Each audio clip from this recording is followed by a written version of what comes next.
በዚህ ዘመን ዘላለም በዚህ ዘመን ቤተ ክርስቲያን ከውጭም ፈተና ባለባት በዚህ ዘመን መጽናናት በምንፈልግበት በዚህ ዘመን ኑሮ በከበደን በዚህ ዘመን ዘልዬ ወንድሜ የኔ መኩሪያ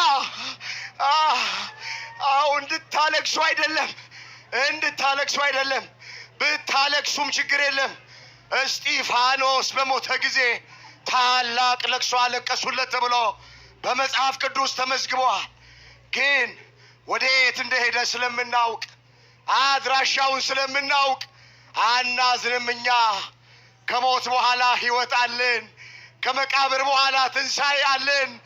ዘላለም ወደ እግዚአብሔር ለመሄድ ነው ያረፈው። ዛሬ ከእግዚአብሔር ጋር መኖር ከጀመረ 5ኛ ቀን ነው።